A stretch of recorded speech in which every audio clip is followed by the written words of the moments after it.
안녕하세요. 저는 39살 유부남입니다.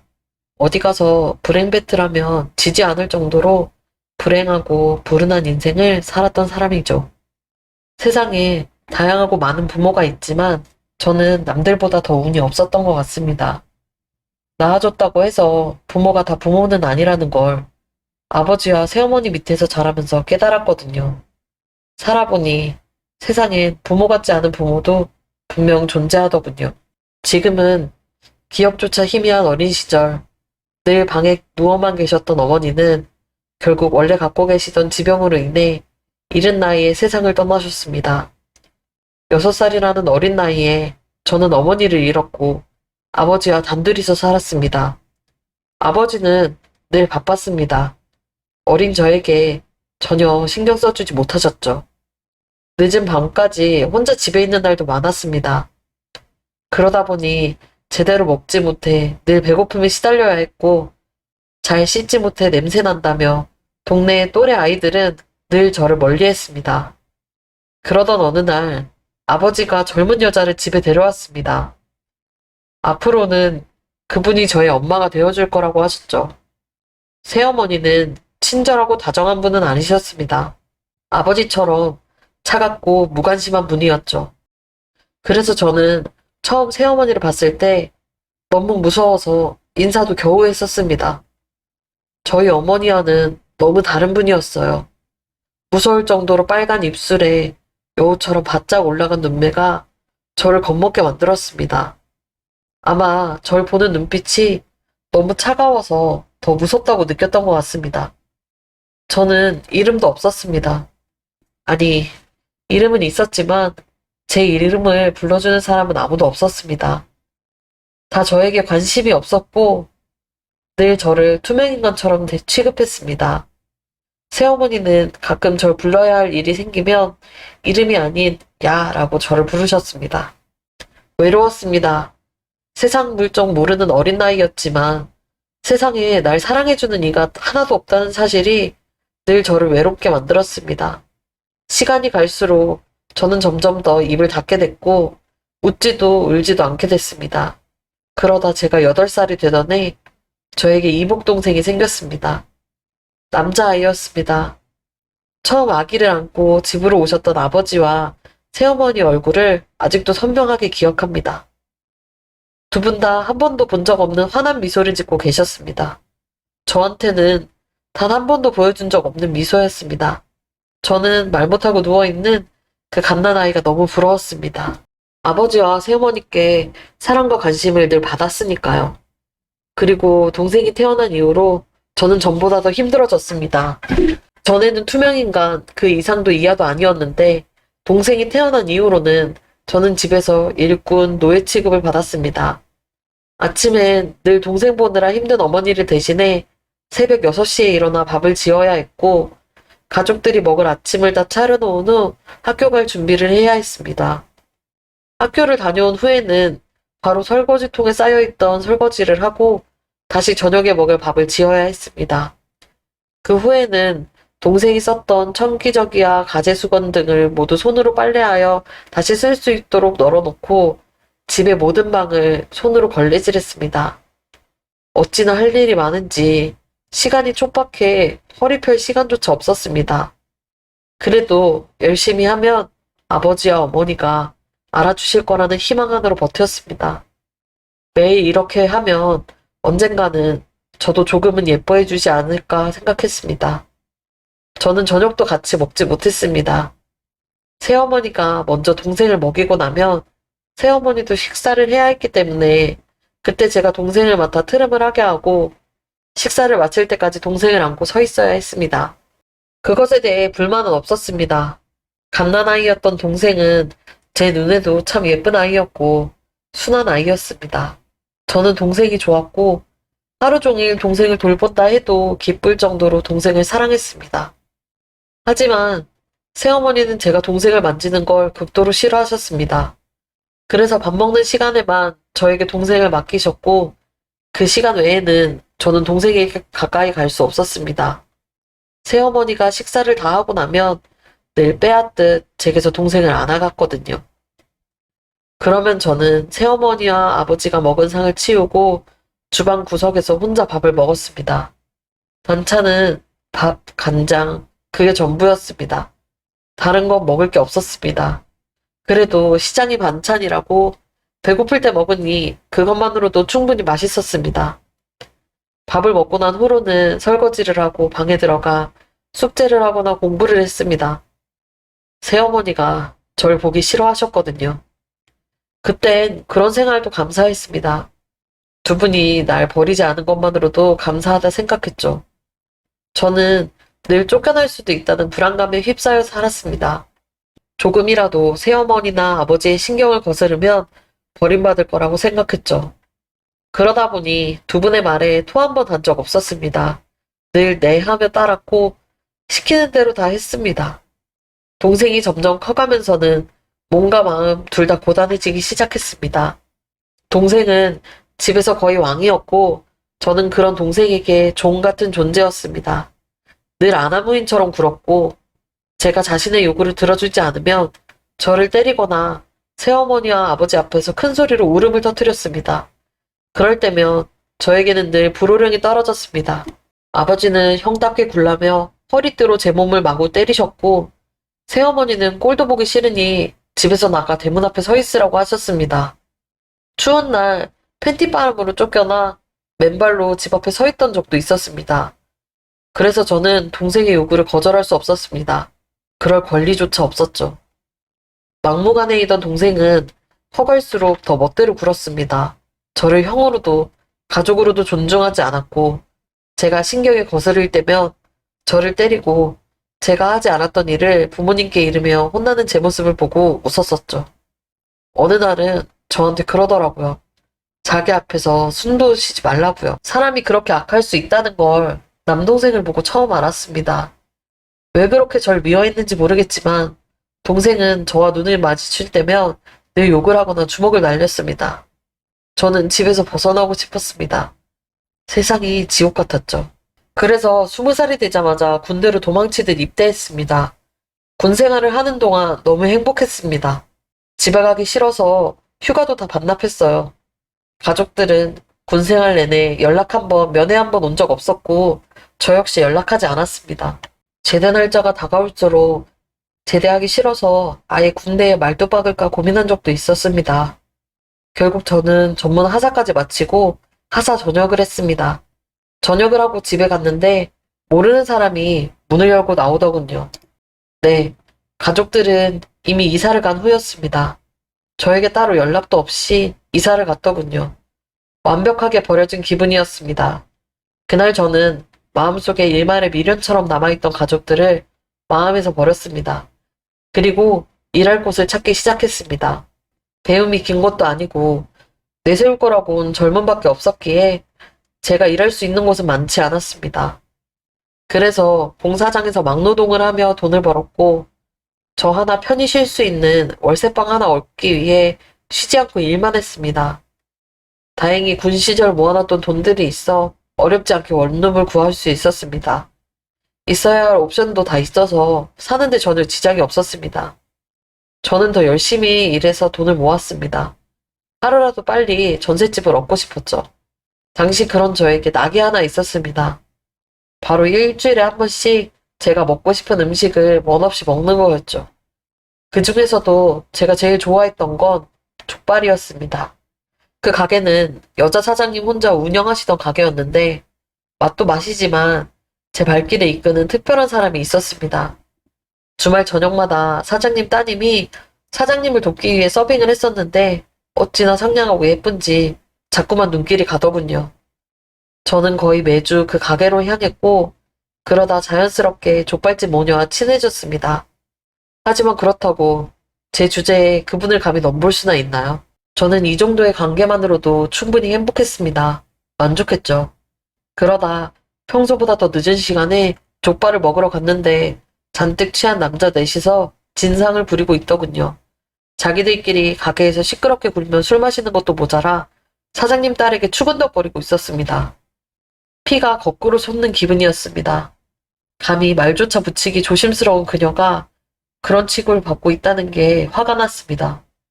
그러다 그들 중 하나가 그녀의 손목을 낚아챘고 저도 모르게 자리에서 일어섰는데 주방에 계시던 사장님이 물바가지를 들고 나오시더니 그 남자 넷에게 부으시더군요.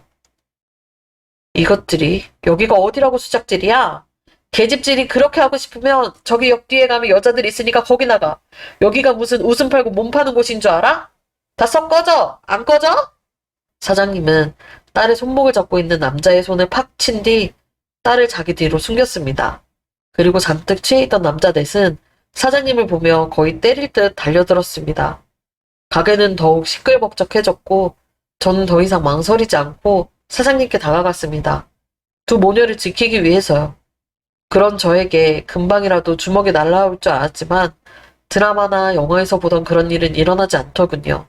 냈다 욕을 하면서 겁을 주기만 할 뿐 실제 액션은 없었습니다. 그리고 다행히 사장님 뒤에 서 있던 딸이 바로 경찰에 신고한 덕분에 경찰 2명이 가게로 출동했고 진상 4명은 경찰차 소리에 거의 바로 도망가 버렸습니다. 고맙다. 네 덕에 큰일은 없었네. 저는 고맙다는 사장님과 딸의 말에 괜히 멋쩍어 뒷머리만 긁었습니다. 제가 뭐 한 게 있나요? 아무 일 없어서 다행이에요. 아, 그놈들 때문에 족발도 제대로 못 먹었네. 잠깐 기다려봐. 아줌마가 넉넉하게 싸줄 테니까 집에 가져가서 가족들이랑 먹어. 괜찮아요. 어차피 나눠 먹을 가족도 없는데요, 뭐. 가족 없어? 혼자 살아? 네, 없어요. 엄마도 없고, 아빠도 없고, 아무도 없어요. 사장님은 괜히 민망해서 아무렇지 않은 척 웃으며 말하는 저를 뚫어져라 봤습니다. 저는 바로 시선을 피했어요. 혹시나 저를 동정하는 건가? 불쌍하다고 생각하는 건가 싶어 괜찮다고 그냥 가겠다고 말했죠. 그랬더니 사장님이 바로 절 붙잡더군요. 오늘 영 장사할 기분이 아니라 가게 문 닫을 건데 술 한잔 하고 갈텨? 말투는 무심했지만 눈빛은 따뜻했습니다. 결국 저는 사장님의 제안을 거절하지 않고 같이 술을 마시기로 했습니다. 사장님 딸과 같이 가게를 정리하고 가게 문을 잠근 후 셋이서 둘러앉아 족발에 소주를 마시기 시작했죠. 태어나서 술을 그렇게 많이 마신 날은 그날이 처음이었습니다. 오죽하면 아직까지도 그날의 기억이 온전하지 않아요. 정신 차리고 일어나 보니 생전 처음 보는 집에 있었고 놀라서 방을 나왔더니 거실에 사장님과 사장님 딸이 있더군요. 둘은 제 얼굴을 보더니 바로 웃음을 터뜨렸습니다. 정신이 좀 들어. 사장님이 해장하자며 해장국에 밥을 차려주셨는데 밥을 먹는 내내 두 분이서 계속 저를 놀렸습니다. 어제 제가 소주 한 병 먹고 취해서는 제 얘기를 했대요. 여태 어떻게 살아왔는지요. 그것도 엉엉 울면서 얘기했다고 하더라고요. 기억도 안 나는데 울고 추태까지 부렸다니 너무 창피했습니다. 그래서 제대로 고개도 못 들고 있는데 갑자기 사장님이 제 손을 꼭 잡고 그러시더라고요. 이놈아, 고개 들어. 그런 상황에서도 이렇게 잘 큰 게 대견해 죽겠구만. 울컥한 기분이 들었습니다. 사장님 손이 엄청 따뜻하더라고요. 처음 느껴보는 따뜻함이었습니다. 술도 다 깨서 이미 맨정신인데도 또 울 것 같아서 두 눈을 크게 떴습니다. 그리고 사장님은 그런 절 보며 물었습니다. 너 그 막노동인지 뭔지 관두고 우리 가게에서 일할래? 월급은 전에 노가다 했을 땐 얼마 벌었는지 모르겠다만 적다 느낄 수도 있어. 그래도 못해도 한 달에 250은 챙겨줄게. 일주일에 이틀 정도는 쉬게도 해주고. 어제 봤겠지만 여자 둘이서만 가게에 있는 게 영 위험해. 그나마도 평일엔 나 혼자 있어서. 월급은 차근히 올려줄게. 어때? 너무 갑작스러운 제안이었지만 태어나 처음으로 누군가 저를 필요로 하고 있다는 생각이 들었습니다. 그리고 사장님 옆에서 제 대답을 기다리는 듯 눈치를 보던 그녀와 눈이 마주치자 저는 더 생각해 볼 필요도 없이 바로 고개를 끄덕였습니다. 얼마를 주던 액수는 상관없었어요. 중요하지 않았죠. 그냥 절 필요로 하는 사람과 함께 일하면 즐겁게 일할 수 있을 것 같았습니다. 그날 사장님의 제안을 받아들였던 게 제 인생에서 제일 잘한 일이라고 생각합니다. 저는 바로 그 다음 날부터 족발 가게에서 일을 하기 시작했습니다. 행복한 날들의 연속이었죠. 사장님은 겉은 무심한 듯 괄괄해 보였지만 속은 참 여리고 따뜻한 분이었어요. 매일 출근하면 점심을 챙겨주셨고 맛있는 반찬은 항상 제 앞에 두시더라고요. 저녁도 안 먹고 다니면 건강 해친다며 늘 챙겨주셨습니다. 남들 보기엔 별거 아닌 일이라고 할 수 있겠지만 제겐 무척 특별하게 느껴졌습니다. 사장님이 내일은 일 나오지 말고 쉬라고 해도 저는 그냥 매일 출근했었는데 그럴 때면 제 등짝을 때리며 말도 더럽게 안 들어 처먹는다고 왼수 같은 놈이라고 잔소리를 하셨습니다. 근데 전 그게 그렇게 좋더라고요. 진짜 어머니 같았거든요. 그리고 몸 생각 안 하고 일할 때면 늘 혼이 났습니다. 다 늙어서 고생하고 싶냐면서 저한테 아예 굳은 일을 안 맡기려고 하시더라고요. 게다가 가끔씩 진상인 손님들이 와서 저를 깔보거나 무시하면 저보다 더 화가 나서는 바로 물을 끼얹으며 가게에서 내쫓으셨습니다. 그런 사장님 덕분에 저는 평생 제게 없던 가족을 되찾은 기분이었습니다. 하지만 한 가지 힘든 점이 있었습니다. 바로 날이 갈수록 깊어지는 저의 마음이었죠. 저를 보고 늘 밝게 웃어주는 사장님 딸의 얼굴을 볼 때면 저도 모르게 가슴이 뛰었습니다. 내까짓 게 어떻게 이런 마음을 품을 수 있나, 당장 정리해야지 하면서도 마음이 제 마음대로 안 되더군요. 마음이 커져갈수록 사장님한테 미안했어요. 제 스스로가 너무 양심 없는 놈처럼 느껴져서요. 그러다 어느 때처럼 일을 마치고 가게 문을 닫으려는데 사장님이 저를 잡으시더군요. 잠깐 앉아있다 가라고 해서 할 말이 있나 싶어 가게를 정리하고 앉아있는데 갑자기 사장님 딸이 가게 문을 열고 들어왔습니다. 평일인데 왜 왔지? 하고 쳐다봤는데 손에 케이크를 들고 있더군요. 영문을 모른 채 서 있는 저에게 그녀는 갑자기 생일 축하 노래를 불러줬습니다. 그리고 주방에서 뒷정리를 하고 있는 줄 알았던 사장님은 폭죽을 터뜨리며 나오셨죠. 생일 축하한다고 우리 가게에서 같이 일해줘서 너무 고맙다며 저를 꼭 끌어안아 주시더군요. 얼떨떨하게 있는데 사장님 딸이 그러더라고요. 얼른 소원 빌고 촛불 끄라고요. 그 순간 저도 모르게 울음을 터뜨렸습니다. 태어나 처음 받아보는 축하였어요. 오늘이 내 생일인지도 모르고 있었는데 두 분이 저 같은 놈의 생일을 기억하고 축하해준다는 게 너무 감격스럽고 고맙더라고요. 그날 생일상도 처음 받아봤습니다. 생일날 미역국도 처음 먹어봤고요. 생일 선물 역시 처음이었습니다.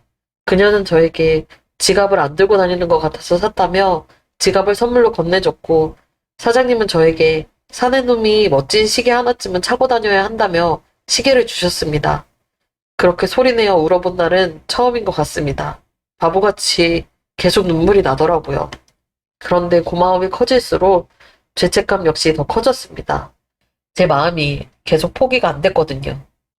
결국 이 마음을 정리하려면 가게 일을 관둬야 하나 고민하는 지경까지 이르게 됐는데 그러던 중 근처에 경쟁 가게가 생겼습니다. 딱 봐도 겉모습이 오래되어 보이는 저희 가게와는 달리 카페나 레스토랑 같이 깔끔하고 예쁜 가게였습니다. 가게에 오던 젊은 사람들은 하나둘씩 거기로 갔고 가게 매출은 점점 줄어들기 시작했습니다. 사장님은 내색하지 않으셨지만 고민이 많아지신 것 같았습니다. 잠을 통 못 이루시는 건지 피곤해 보였고 얼굴도 수척해졌어요. 그런 사장님을 보니 저 역시 마음이 무거웠습니다. 가게를 관둔다고 하더라도 가게를 잘 되도록 만들고 관둬야겠다는 생각이 들더라고요. 그날부터 어떻게 하면 가게를 잘 되게 할 수 있을까 그 고민만 하며 지냈습니다. 그러다 우연히 TV에서 냉채족발 가게를 보게 됐어요. 당시 저희 가게에는 삶아서 내놓는 일반 족발밖에 없었는데 그걸 보니까 갑자기 아이디어가 번뜩 하더라고요. 저렇게 한번 다른 소스를 묻혀서 팔아볼까 싶은 생각이 들었죠. 그리고 저는 바로 고기에 이것저것 생각나는 대로 소스를 발라보기 시작했습니다. 간장도 발라보고 간장이랑 설탕이랑 섞어서 또 발라보고 갈비 소스도 발라보고 고추장 양념도 해보고 족발 위에 채 썬 파도 올려보고 할 수 있는 별의별 짓을 다 했죠. 그렇게 많은 시도 끝에 저는 두 개의 메뉴를 개발했습니다. 하나는 족발을 맵게 만들어 보는 거였고, 또 하나는 알싸하면서도 달달하게 만들어 보는 거였죠. 그러면 젊은 사람이나 남자나 여자의 마음을 모두 사로잡을 수 있을 것 같았거든요. 저는 어느 정도 맛을 완성시킨 다음 사장님께 제 아이디어를 얘기했습니다. 사장님은 요새 혼자 바쁜 것 같더니 가게에 쓸 메뉴 아이디어를 생각하고 있었냐며 일단 만들어서 먹어보자고 하셨어요. 그리고 사장님과 같이 먹어본 후 사장님 딸에게도 테스트를 거쳐 부족한 부분을 보완한 뒤 마침내 가게에 2개의 신메뉴를 내놓게 됐죠. 반응은 생각보다 더 좋았어요. 갑자기 손님이 하나둘씩 늘기 시작하는데 나중 되니까 줄까지 서서 기다리고 먹더라고요. 심지어 나이 지긋한 아저씨들조차 기다렸다 먹을 정도였어요. 그걸 보더니 사장님이 그러더라고요. 아무래도 앞으로 더 잘 될 것 같다고요. 사장님 말이 남자들은, 특히 아저씨들은 어지간한 맛이 아니면 음식 하나 먹겠다고 기다리는 일이 거의 없다고 하더라고요. 저 역시 동의했어요. 그냥 대충 먹으면 되지, 뭐 그렇게 맛있다고. 굳이 기다리면서까지 먹어야 하나 싶은 생각을 남자인 저 역시 하고 있었으니까요. 하지만 저희 가게 족발은 어느덧 사람들에게 기다릴 가치가 있는 족발이라고 인식을 심어준 것 같았어요. 날마다 문전성시를 이루었죠. 그러다 보니 자연스레 여기저기서 프랜차이즈 제안이 들어왔어요. 저나 사장님은 사업을 한 번도 해본 적 없었기에 그 제안에 매우 회의적이었어요. 차마 엄두가 안 나더라고요. 근데 사장님 딸이 그러더라고요. 저는 그거 했으면 좋겠어요. 오빠라면 충분히 할 수 있을 것 같아요. 물론 처음 해보는 사업이라 어려움이 있긴 하겠지만 그래도 오빠라면 잘해낼 것 같아요. 제 손을 꼭 잡고 말하는데 심장이 두근거렸습니다. 누군가에게 이런 큰 믿음과 지지를 받고 있다는 게 제 심장을 뛰게 만들었죠. 그래, 이만큼 된 것도 다 너 덕분인데 한번 해봐. 설사 망하더라도 괜찮아. 다시 처음부터 시작하면 되지 뭐. 고민하던 사장님 역시 저에게 해보라고 권하셨어요. 이 사업을 한다면 제가 담당해줬으면 좋겠다고. 너는 내가 믿을 수 있다고 하시더라고요. 결국 저는 용기를 내서 프랜차이즈 사업을 시작했어요. 처음 해보는 사업이라 많은 것들이 어렵고 힘들었지만 끝없이 날 믿어주는 두 사람 덕분에 힘이 났어요. 그리고 기대치 않았던 일이 벌어졌어요. 어느 날 사장님 딸이 밖에서 따로 좀 보자고 하더라고요. 그래서 그녀를 보러 나갔는데 카페에서 저에게 그러더라고요. 아무리 쑥맥이어도 좋아한다는 고백 정도는 할 수 있지 않냐고요. 그러면서 날 좋아한다고 말하는데 그 말에 바보처럼 손을 달달 떨었어요. 어떻게 이렇게 좋은 사람이 나 같은 걸 좋아할 수 있나. 마음이 벅차더라고요. 아마 그 사람이 저한테 그렇게 고백하지 않았으면 아마 저는 지금까지도 마음속에 그 사람을 품고 계속 앓고 있었을 거예요. 그렇게 그녀와 저는 서로 사랑하는 사이가 됐어요. 시간이 지나면서 우리는 미래를 말하기 시작했어요. 그럴 때마다 제 마음 한구석에는 두려움도 커졌어요. 우리 사이를 알게 된 사장님이 어떤 반응을 보이실지 무서웠고, 가족도 집도 하나 없고, 잘난 거 하나 없는 저를 사이로 반기지 않을 것 같았죠. 그래서 사장님의 물바가지를 각오하고 그녀와의 관계를 고백한 날, 사장님은 말없이 저를 안아주셨어요. 그리고 제 등을 쓸어주시며 이렇게 말씀하셨죠. 이 왼수 같은 놈, 맨날 아들 같은 놈이라고 했었는데, 진짜 내 가족이 되겠네. 진짜 내 아들이 되겠어. 저로도 괜찮으세요? 저 배운 것도 많이 없고 가진 것도 별로 없어요. 네가 뭐가 어디가 어때서. 요즘 같은 세상에 너만한 놈 없어. 너처럼 이렇게 성실하고 번듯한 놈 눈 씻고 찾아봐도 없다고. 그런 집에서 이만큼 큰 것도 자랑스러워 죽겠구만. 무슨 소리라는 거야? 어디 가서 그런 소리 하지 마. 너나 내 딸이나 둘 다 내 자랑이야. 알겠어? 사장님의 깊은 신뢰와 지지로 결국 저는 그녀와 결혼을 하게 됐어요. 풍족하게 시작한 결혼은 아니었지만 그 사람 하나만으로도 충분했어요. 그리고 몇 번의 시행착오 끝에 프랜차이즈 사업은 대박이 났어요. 사장님은 제가 아니면 여기까지 올 수도 없었다고 저를 대표로 세우셨고 졸지에 전 프랜차이즈 대표가 됐어요. 그렇게 장모님과 아내와 4명의 자녀를 둘도 없는 행복한 결혼 생활을 즐기던 어느 날 뜻하지 않은 손님이 찾아왔어요. 요즘 따라 몸이 안 좋으신 장모님을 위해 둘이 약을 지어 가져다 드리려고 가게로 갔는데 아주 익숙한 얼굴이 가게 문을 열고 들어오더라고요. 바로 아버지와 새어머니였어요. 둘 다 못 본 새에 많이 늙었더라고요. 하긴 못 본 세월이 10년이 훌쩍 넘었으니 그럴 만도 했죠. 가게에 들어오는 아버지와 새어머니를 보자마자 저는 바로 얼어붙었어요. 심장이 기분 나쁘게 두근거리고 불안한 마음이 들더군요. 여보, 왜 그래? 갑자기 왜 이렇게 떨어? 저도 모르게 몸을 떨고 있었는지 아내가 걱정스럽게 물었어요. 장모님 역시 무슨 일 있나 싶어 제 얼굴을 살펴보셨어요. 아들아, 오랜만이다. 그리고 초대하지 않은 손님인 그 둘이 제 앞으로 다가왔어요. 뻔뻔하게도 제 얼굴을 보며 아무렇지도 않게 아들이라고 부르더라고요. 아버지의 말에 장모님과 아내는 놀란 눈으로 저를 쳐다봤어요. 여긴 어떻게? TV에서 너 나온 거 봤다. 무슨 회사 대표 됐다며? 이 족발 가게도 너 거야? 무슨 일로 오신 거예요? 본론만 말하세요. 옆에 아가씨는 누구냐? 설마 너 우리한테 말도 없이 결혼이라도 한 거야? 본론이나 말하라고요. 그래, 뭐 잘 지내고 있는 거 보니 내 마음도 좋구나. 네가 집을 나간 이후로 아버지도 네 생각 많이 했다. 왜 연락도 없이 가족 곁을 떠났는지 많이 궁금했고. 하지만 그렇다고 해서 우리 사이에 이어진 가족의 끈이 끊어지는 건 아니야. 천류는 누구도 거스를 수 없다고 하지 않냐. 그치? 헛소리 그만하시고 본론만요. 그래서 말인데 네가 우리 좀 도와줘야겠다.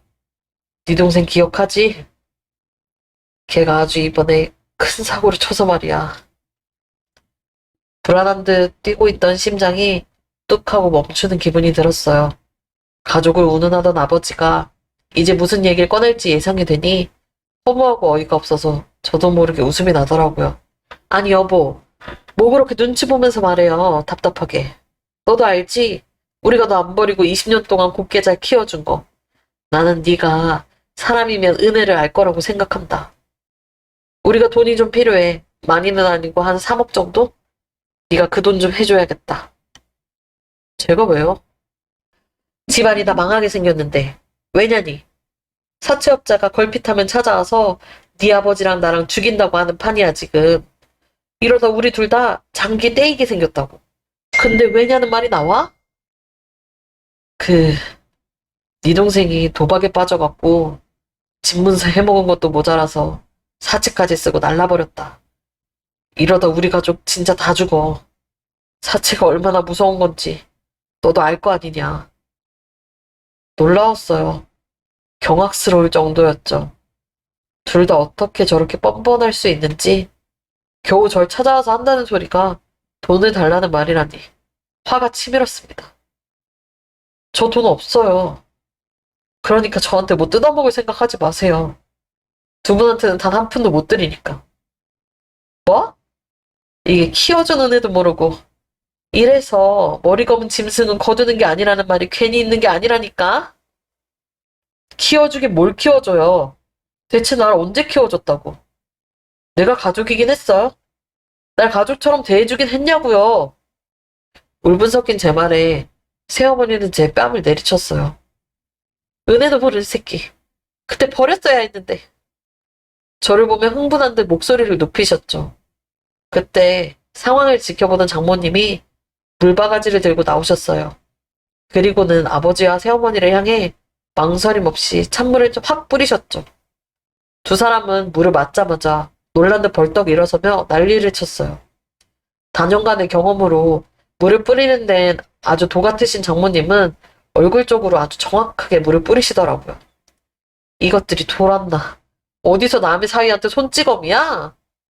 어머, 이 무식한 아줌마 또 뭐야? 내가 얘기 들을 때마다 니들 언젠가 꼭 한번 만나보고 싶었는데 아주 잘 걸렸어. 그래, 돈 필요하다고? 일로 와. 내가 깻값 한번 시원하게 물려줄라니까.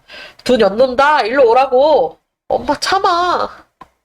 아내는 다급하게 장모님을 말렸어요. 어찌나 화가 나셨는지 완전 눈이 도셨더라고요. 아버지와 새어머니는 그런 장모님의 기에 눌려 엉거주춤 일어섰어요. 당황한 기색이 아주 역력했죠. 저는 흥분해서 팔을 휘적거리는 장모님을 아내와 같이 말렸어요. 그 사이 그 둘은 안 되겠다 싶었는지 빠르게 가게를 빠져나갔어요. 어디가? 일로 오라니까. 안 와? 아내와 제가 말리는 동안에도 장모님은 계속 팔을 휘두르며 소리치셨어요. 그리고 가게를 나가는 그 둘을 보고 저와 아내가 힘을 푼 찰나를 놓치지 않고 이미 손님이 떠난 테이블 위에 남아있던 족발뼈를 양손에 들고 쫓아나가셨어요. 한 번만 더 내 눈에 띄어봐. 니들 아주 가만히 안 둘 거니까. 그리고는 망설임 없이 도망치듯 가고 있는 두 사람을 향해 그 족발뼈를 던지셨어요. 그날 이후로 두 사람은 다시는 장모님 가게로 찾아오지 않았어요. 다만 제가 있는 본사로 찾아와서 난동을 피웠죠. 하지만 저는 그 둘을 절대 만나주지 않았어요. 찾아올 때마다 영업방해로 신고하도록 조치했고 계속 찾아와서 난동을 피울 경우 회사 전담 법인 변호사를 통해 할 수 있는 모든 법적 조치를 취하겠다고 비서선에서 전달할 수 있도록 경고했죠. 그리고 그게 제대로 먹혔는지 더는 찾아오지 않더라고요. 그래도 혹시나 싶어 지금은 둘 다 접근 금지를 걸어놓은 상태예요. 아내는 혹시라도 나중에 후회하지 않겠냐고 물었지만 저는 그럴 일 없다고 했어요. 저에게 가족은 아내와 장모님 뿐이니까 앞으로도 그럴 거고요. 제발 일만의 양심이라도 남아있다면 이제 더 이상 제 앞에 찾아와 부모라는 이름을 함부로 들먹이지 않으셨으면 좋겠어요. 그럼 사연 들어주셔서 감사합니다.